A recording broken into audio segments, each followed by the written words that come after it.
Welcome back to the TFAS analog interfacing lecture, and now I'm going to talk about shielding here. And shielding is when metal is put around a cable, and you can see here like there's these two wires here. They're carrying the audio, and you might have shield wrapped around it. And there's different forms of shield. There's this braided shield where the metal is kind of woven in around, or wrapped around itself, or foil shields. Foil shields is like aluminum foil. And all these shields have different, physical properties and some advantages here and there. But what they do in general is they're trying to stop higher frequency electric field interference. Electromagnetic energy has both magnetic energy and electric field energy in it. And the higher frequency stuff can be blocked by the shield. So imagine some RF energy coming through the air, perhaps the radio station at NESCOM, which is a problem in our recording studio a lot of time. It puts some energy on the shield. And if the shield is shunted to ground, it can dump that RF energy, and it's blocked from getting into the inner signal carrying conductors. So here's a drawing. It kind of shows this process. This is from the classic Yamaha sound reinforcement handbook from the 80s. Here's a mic cable. You can see the two audio lines there, and here's the shield. And this blue line here represents the audio, the noise interference. And the story I always use at TFAS, the joke I always tell is, this is the radio station here, WHSN from NESCOM, playing your favorite, alternative rock, maybe Nickelback or something like that, coming through here, and it's noise, and that noise gets gets blocked by the shield. And the shield, and although this drawing doesn't really show this very well, the shield on an XLR cable is pin 1.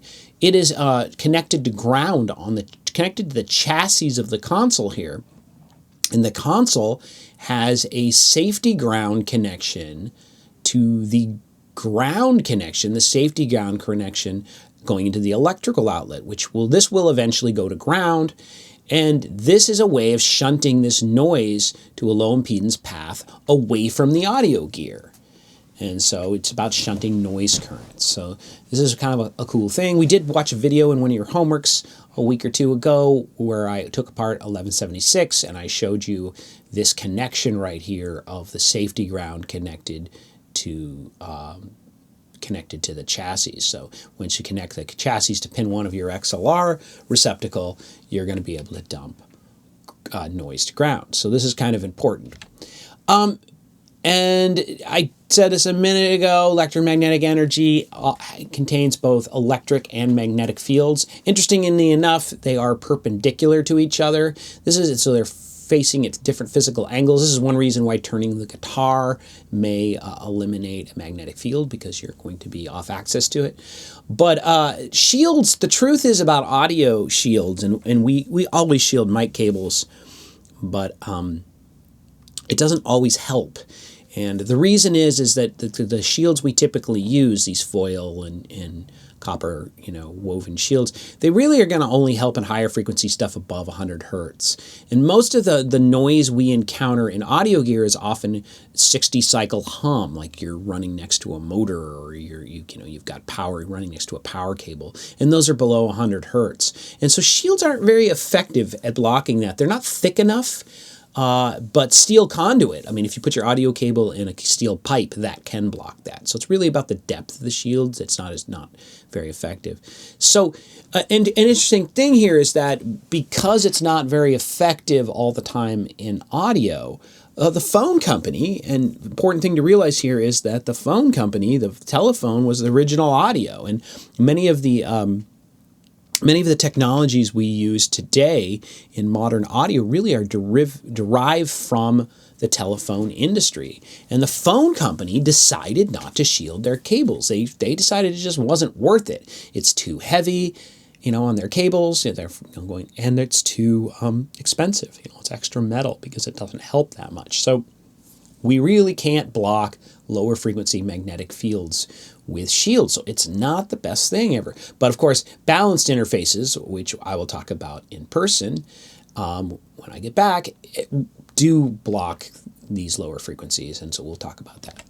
So kind of summarizing shields, and this is important, this stuff shows up on the test. This is kind of the basic concepts here of our first line of defense here in blocking noise is shields are normally, cable shields are normally connected to the chassis. The chassis is a fancy word for the metal frame of a piece of equipment. It's the box around your favorite compressor or your favorite console or whatever. Even your mic has a metal box around it typically. 3-conductor balance lines, which are microphone lines. They've got 3 pins on them. Pin number 1 is typically the shield. And so in those shields connect to the chassis of the receiving audio device, and this can shunt noise current to ground. Now, shields also have another role, and we will explore this in class about phantom power. Shields also provide the return path for phantom power. So earlier in the slideshow, I talked about how a mic preamp might be putting DC phantom power on the line, aiming towards the microphone. Well, it comes back in a loop, because you need a loop, you need a circuit. Yeah, the return path is a shield. So important thing, I get students get this wrong a lot on tests and in concept. Shields are not really there for safety. It's not there to protect the guitar player or anything. They're there, as described up here, kind of to shunt noise and to provide phantom power or return path. And here's kind of counterintuitive. We just talked about how great shields are for blocking noise. Well, they're kind of okay.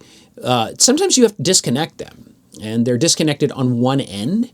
And then the noise flows only in one direction. Once it's on the shield, it goes in one direction, gets shunted to ground, but doesn't flow in 2 directions, creating what could be called a loop, a ground loop. And so shields are really effective.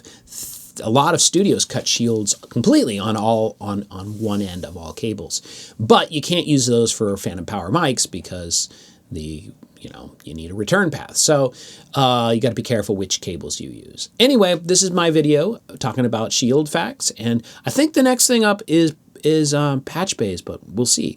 All right, have a great day. Enjoy yourself. Bye-bye.